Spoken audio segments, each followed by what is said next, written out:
नमस्कृत्य नरं चैव नरोत्तमं देवीं सरस्वतीं व्यासं ततो जयमुदीरयेत्। ओम नमो भगवते वासुदेवाय, ओम नमः पितामहाय, ओम नमः प्रजापतिभ्यः, ओम नमः कृष्णद्वैपायनाय, ओम नमः सर्वविघ्नविनायकेभ्यः।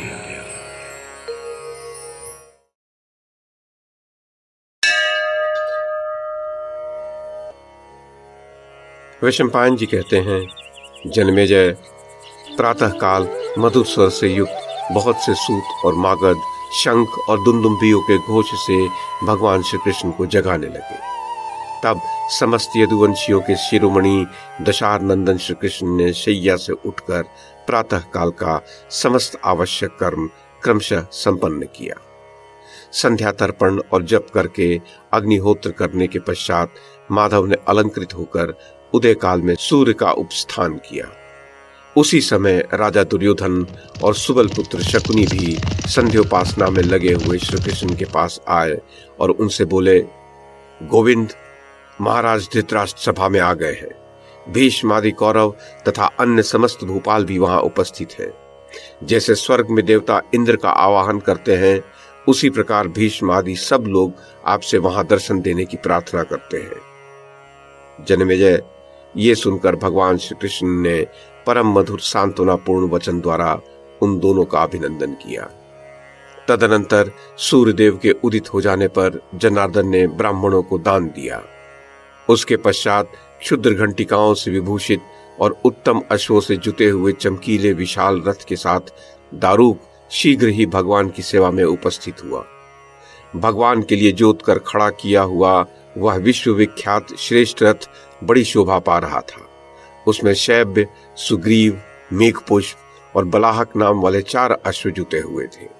उनमें से शैब्य का रंग तोते की पांख के समान हरा था, सुग्रीव पलास के फूल की भांति लाल था, मेघपुष्प की कांति मेघों के समान थी और बलाहक श्वेत था। श्री कृष्ण उस रथ पर आरूढ़ हुए। विदुर जी भी उस रथ पर जा बैठे।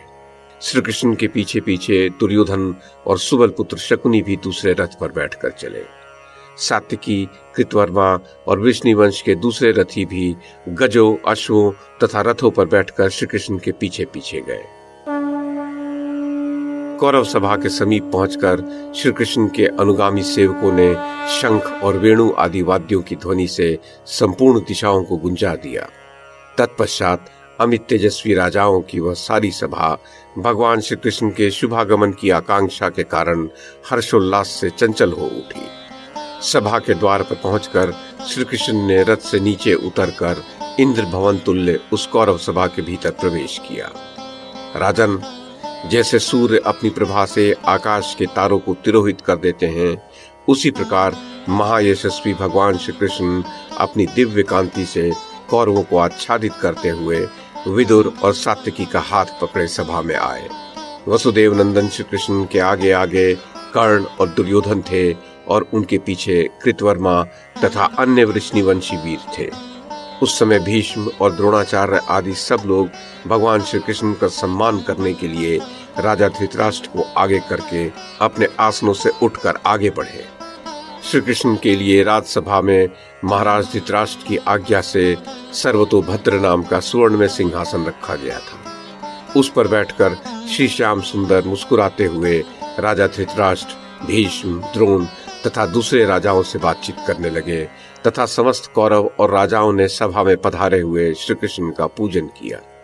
उसी समय श्री कृष्ण ने सभा के भीतर ही अंतरिक्ष में नारद आदि ऋषियों को खड़े देखा। तब उन्होंने धीरे से शांतनु नंदन भीष्म जी से कहा, इस सभा भवन को देखने के लिए ऋषि लोग आए हुए हैं। उनको आसन आदि देकर बड़े सत्कार से आह्वान कीजिए। उनके बिना बैठे यहाँ कोई भी बैठ नहीं सकता। इन शुद्ध चित्त मुनियों की शीघ्र ही पूजा कीजिए।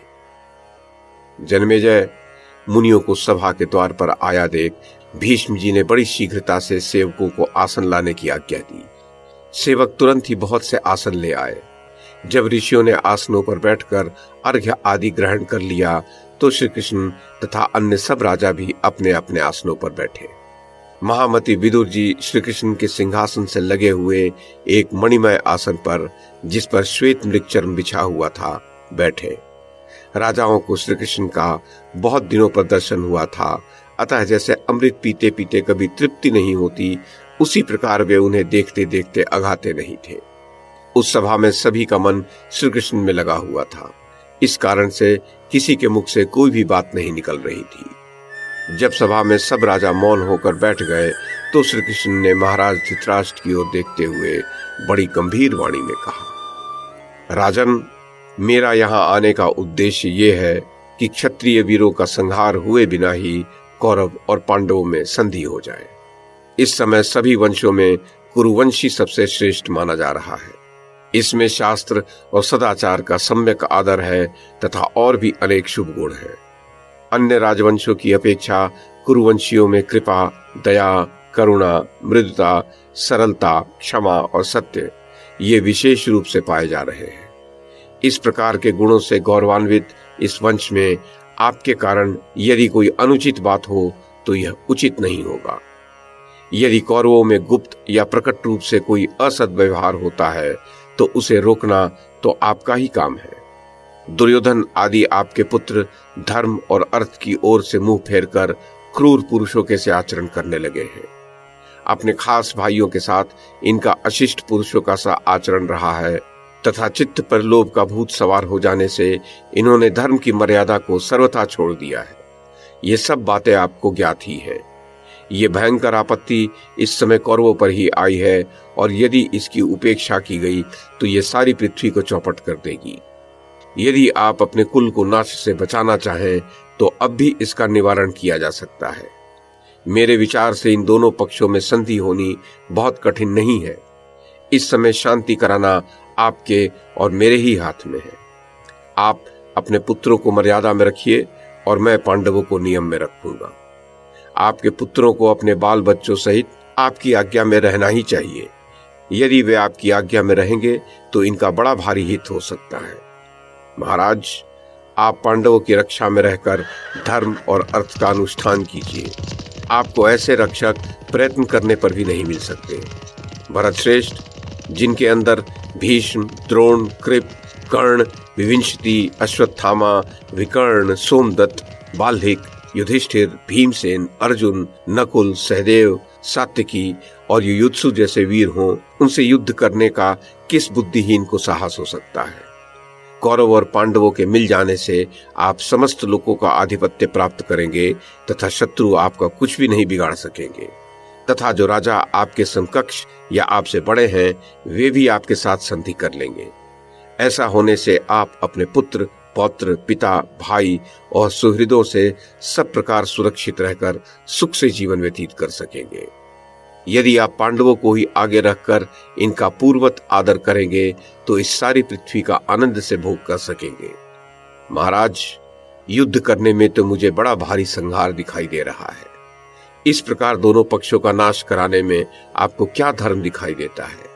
अतः आप इस लोक की रक्षा कीजिए और ऐसा कीजिए जिसमें आपकी प्रजा का नाश न हो। यदि आप सत्व गुण को धारण कर लेंगे तो सबकी ठीक से रक्षा हो जाएगी।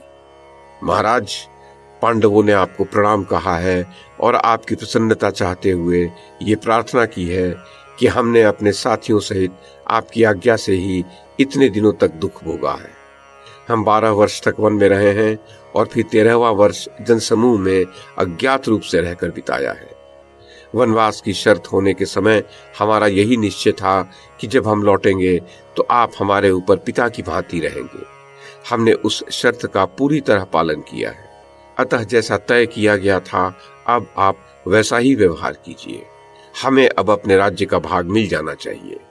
आप धर्म और अर्थ का स्वरूप जानते हैं, अतः आपको हमारी रक्षा करनी चाहिए। गुरु के प्रति शिष्य का जैसा गौरव युक्त व्यवहार होना चाहिए, आपके साथ हमारा वैसा ही व्यवहार है। अतः आप भी हमारे प्रति गुरु का सा आचरण कीजिए। हम लोग यदि मार्ग भ्रष्ट हो रहे हैं तो आप हमें ठीक मार्ग पर लाइए और स्वयं भी सन्मार्ग पर स्थित होइए।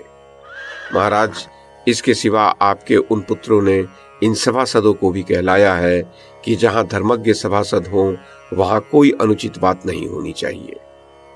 यदि सभासदों के देखते हुए अधर्म से धर्म का और असत्य से सत्य का नाश हो तो उनका भी नाश हो जाता है। इस समय पांडव लोग धर्म पर दृष्टि लगाए चुपचाप बैठे हुए हैं। उन्होंने धर्म के अनुसार सत्य और न्याय युक्त बात ही कही है। महाराज, आप पांडवों को राज्य दे दीजिए, इसके सिवा आपसे और क्या कहा जा सकता है। हाँ, इस सभा में जो राजा लोग बैठे हैं उन्हें कोई और बात कहनी हो तो कहे। यदि धर्म और अर्थ का विचार करके मैं सच्ची बात कहूं तो यही कहना होगा कि इन क्षत्रियों को आप मृत्यु के फंदे से मुक्त कर दीजिए। भरत श्रेष्ठ, शांति धारण कीजिए, क्रोध के वश में मत होइए और पांडवों को उनका यथोचित पैतृक राज्य दे दीजिए। ऐसा करके आप अपने पुत्रों सहित आनंद से भोग भोगिए। राजन, इस समय आपने अर्थ को अनर्थ और अनर्थ को अर्थ मान रखा है। प्रजानाथ, आपके पुत्र लोभ में अत्यंत आसक्त हो गए हैं, उन्हें वश में लाइए। राजन, शत्रुओं का दमन करने वाले कुंती के पुत्र आपकी सेवा के लिए भी तैयार हैं और युद्ध के लिए भी प्रस्तुत हैं। परंतप, जो आपके लिए विशेष हितकर जान पड़े उस मार्ग का अवलंबन कीजिए। वैशंपायन जी कहते हैं, जनमेजय, भगवान श्री कृष्ण के उस कथन का समस्त राजाओं ने हृदय से आदर किया। वहां उसके उत्तर में कोई भी कुछ भी कहने के लिए अग्रसर न हो सका।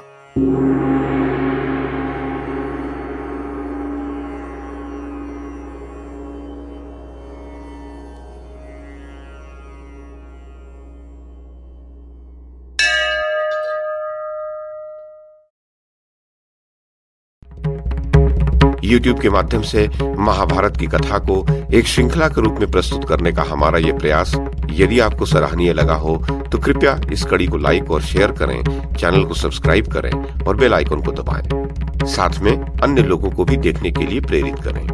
धन्यवाद और नमस्कार।